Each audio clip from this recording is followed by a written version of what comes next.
Hello everyone, my name is Laxmipriya. In today's session, we'll deal with the 10th chapter of Indian polity by M. Laxmikanth, that is Amendment of the Constitution. Okay, Article 368 under Part 20, it deals with the amendment of the Constitution. First of all, what is amendment?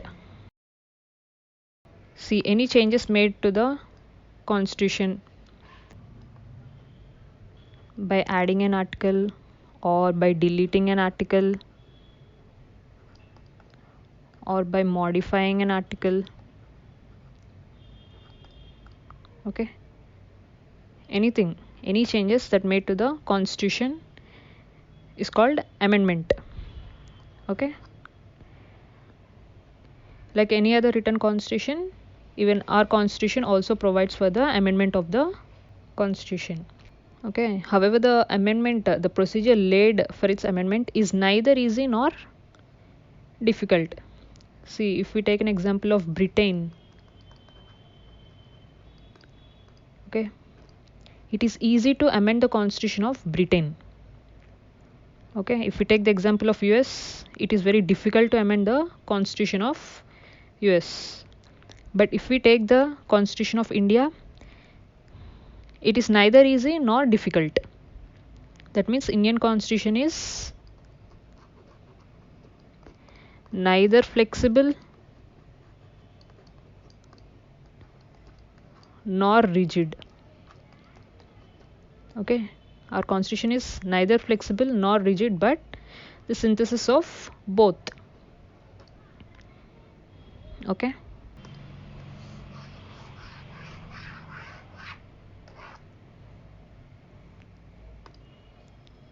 see, Article 368 in Part 20 of the Constitution deals with the power of the Parliament to amend the Constitution and its procedure. Okay, only Parliament has the power to amend the Constitution. Okay, it states that Parliament may, in exercise of its constitutional power, amend by the way of addition or variation or repeal any of the Constitution in accordance with the procedure laid down for the purpose. Okay, Parliament is given the power to amend the Constitution either by addition or variation or repeal of any of the provisions of the Constitution. However, the Parliament cannot amend these provisions which form a basic structure of the Constitution. See, as we have seen it earlier, right, in a Supreme Court came up with a provision that is basic structure of the Constitution in Keshavananda Bharati case. Right? Here, Parliament cannot amend the provisions which are basic structure of the Constitution. Okay. Next, let us see the procedure for the amendment. Procedure for the amendment of the Constitution is as laid down in Article 368. Amendment of the Constitution is under the Article 368.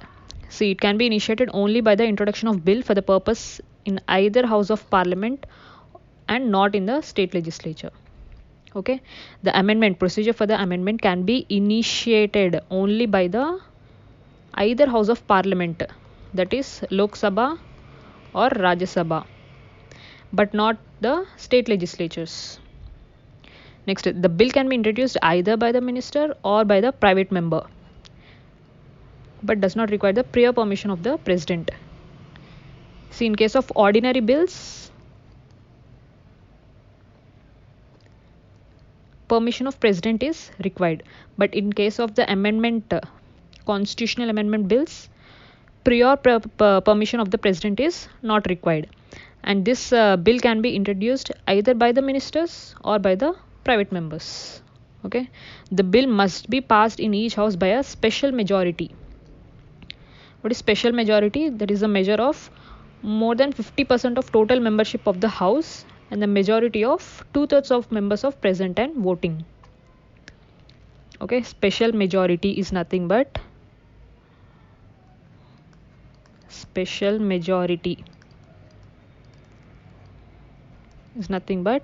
more than 50% of the members of the house. Okay, more than 50% of the total membership of the house and 2/3 of present and voting. See, for example, there are total 400 members Okay, total 400 members, and 300 members are present. Okay, total 400 members and 300 members are present. What is special majority? 2/3 of present and voting. Okay, 2/3 of present and voting, that means 200 members. More than 2/3 means 201 votes. Okay, 201 votes are required to pass the bill through special majority.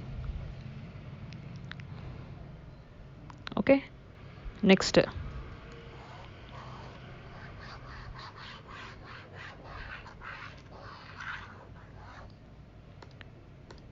each house must pass the bill separately. In case of disagreement between the houses, there is no provision for holding a joint sitting of two houses for the passage of the bill.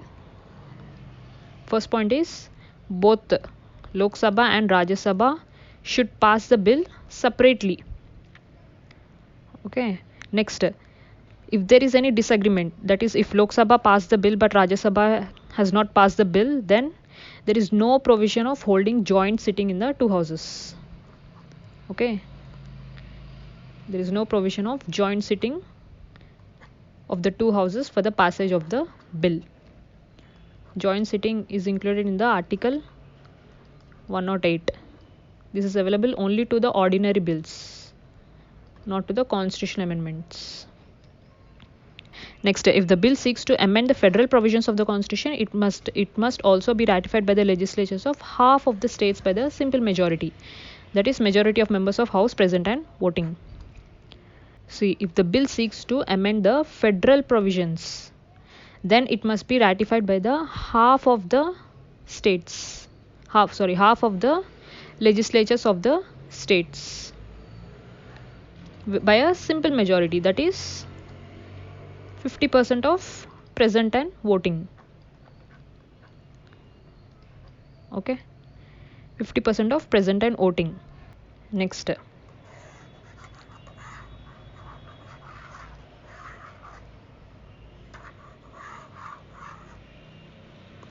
after duly passed by both the houses of parliament and ratified by the state legislature, when necessary, the bill is presented to the president for the assent.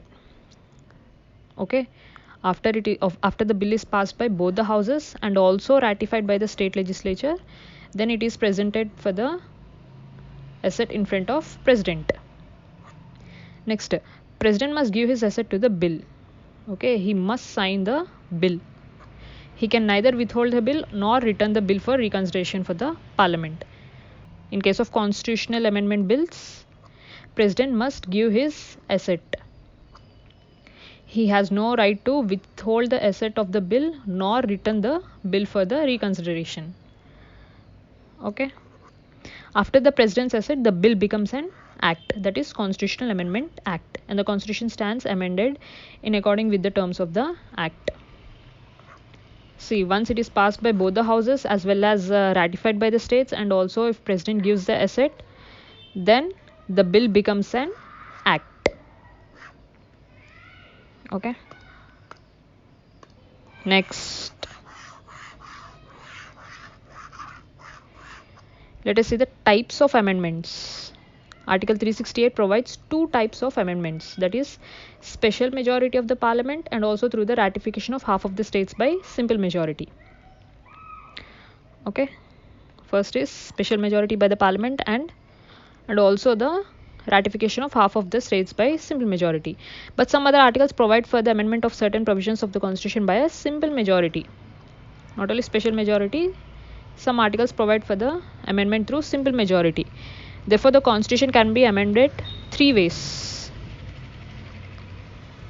Okay, first one is amended by the simple majority of a parliament. Next, amended by the special majority of the parliament. Next, amended by the special majority of the parliament and ratification of half of the state legislature through simple majority.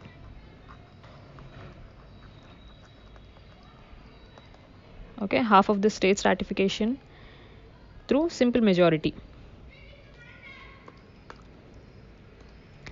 Next, let us see one by one. By simple majority of parliament, ratification. Okay, amendment by the simple majority of the parliament. The number of provisions in the constitution can be amended by the simple majority of the houses of parliament outside the scope of article 368. Okay, under article 368 only two types, that is special majority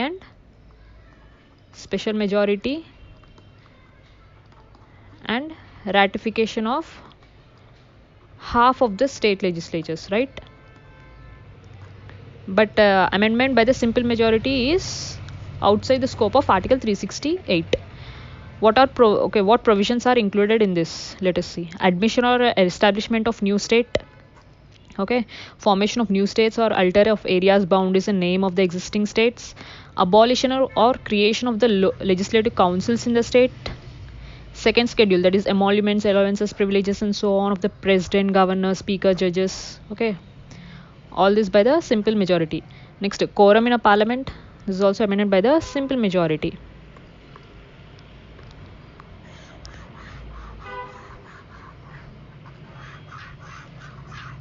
Next, salaries and allowances of the members of the parliament. Rules of procedure in the parliament.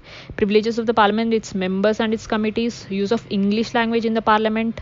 Next, number of judges in the Supreme Court. Next, conferment of more jurisdiction of Supreme Court. Use of official languages. Citizenship, acquisition and termination of citizenship. Next, election to parliament and state legislatures. Delimitation of constituencies. UTs, 5th schedule, 6th schedule. Okay, all these are amended by the simple majority. Okay, all these are amended by the simple majority. Next, let us see amendments through special majority of a parliament. The majority of provisions in the constitution need to be amended by the special majority of the parliament, that is majority of more than 50% of total membership of house and the majority of 2/3 of present and voting.